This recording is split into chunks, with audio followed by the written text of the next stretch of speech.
Kita lihat sekarang bagaimana Imaduddin, ya, bukan Imaduddin itu, Hadamuddin itu. Bukan tiang agama, tapi celakanya dia tentang keagamaannya. Bagaimana menyerang para habaib. Ya, habaib itu seperti matahari yang tidak bisa diingkari.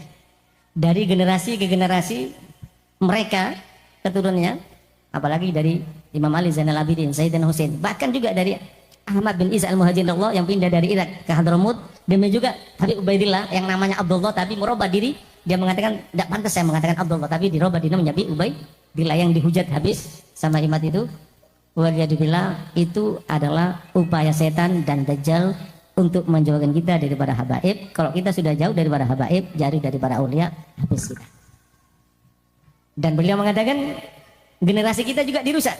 Mereka merancang untuk merusak generasi kita. Agar apa? Agar kita berpecah belah. Generasi demi generasi, sejarah pun dirusak. Ya, sekarang Imad yang tanpa ilmu itu berani ngomongnya, walaupun dengan kebodohannya, ya. Dulu Imad itu pernah menyampaikan hadis yang mengatakan barang siapa yang tidak percaya habaib antara 3 perkara. Saya tidak akan bacakan hadisnya. Saya pernah buat konten sama Waladi Ahmad itu yang nonton sampai 50.000, yang komentar ribuan, yang menghujat saya habis-habisan, dikatakan budaknya zaman, gitu. Ini pernah dibawakan sama Hadamuddin tadi, bukan Imaduddin, ya. Hadamuddin tadi pernah dibawakan. Orang yang tidak percaya habaib keturunan Nabi antara 3. Pertama, dia orang munafik, ya, imam munafik.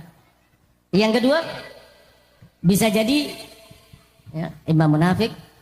Bisa jadi dia itu pada waktu dilahirkan ibunya berhubungan dalam keadaan haid, bercampur dengan darah haid. Bisa munafik, bisa dia adalah yang benih jadinya dia, bahannya dia dari darah haid. Itu imam itu pernah bicara itu. Sekarang menentang habis-habisan. Ini cara setan, cara dajjal untuk memecah belah umat Islam. Habib kok seperti itu. Nah ini santri gaya. Ya, umat Islam mulai gaya, mulai mengkoreksi Habibnya, mulai mengkoreksi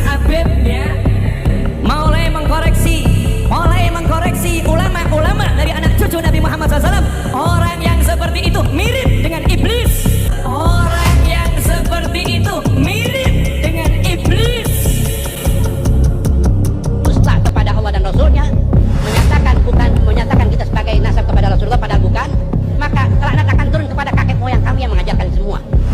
Dengan saya, dia pernah sampaikan kepada saya, Tengku, kita ini di dalam mengkaji nasab Bani Ba'alawi, memasukkan nasab dia itu berdasarkan ilmu, bukan berdasarkan nafsu, ya. Terserah orang mau ngomong apa sama kita, yang namanya kita mengkaji ini berdasarkan ilmu pengetahuan dari kitab-kitab yang sudah kita baca. Namun kalau satu masa mereka dapat membuktikan dan dapat menjawab kebenaran yang kita perlukan, maka kita juga harus siap taslim dan membenarkan mereka. Bahkan kalaupun layak untuk dipenjarakan, siap dipenjarakan. Itu statement Kiai Imad, tuan-tuan. Habib yang narkoba, yang maksiat, yang nakal, yang kotor, dibandingkan kepala kiai yang pakai surban, masih lebih mulia telapak kaki Habib yang maksiat tersebut.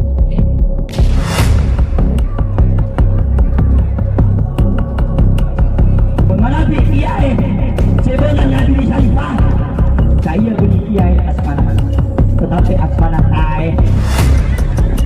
seorang yang bukan habaib, bukan daripada Bani Alawi, menikahi Syarifah sampai hari kiamat ibadahnya ditolak Allah Subhanahu wa taala, terkecuali bisa mengembalikan keperawanan Syarifah. Orang yang kurang ajar ke Habib neraka. Nak kau presiden tu, nak kau pejabat apa kelas tinggi kayak apa, kalau kau kurang ajar ke Habib, itu dah jelas pasti masuk neraka. Ini bukan kata saya, ya, ini kata Nabi Muhammad SAW. Apalagi yang dibenci sekelas imam besar kita, Beb. Oh iya. Habib Rizik bin Syihab. Oh, Habib Bahar bin Sumit.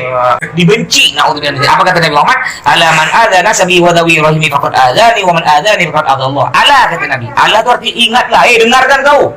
Bahasa Pontianak gitu, ya. Dengarkan kau tuh kuping kau. Mereka yang memaksa daripada imam besar, maka akan saya juga paksa mereka nanti di yaumil kiamah untuk masuk ke dalam nerakanya Allah Subhanahu wa taala. Begitu penjelasan dari saya. Intinya untuk tanggapan pribadi saya, mereka yang memaksa daripada imam besar, maka akan saya juga paksa mereka nanti di yaumil kiamah untuk masuk ke dalam nerakanya Allah Subhanahu wa taala.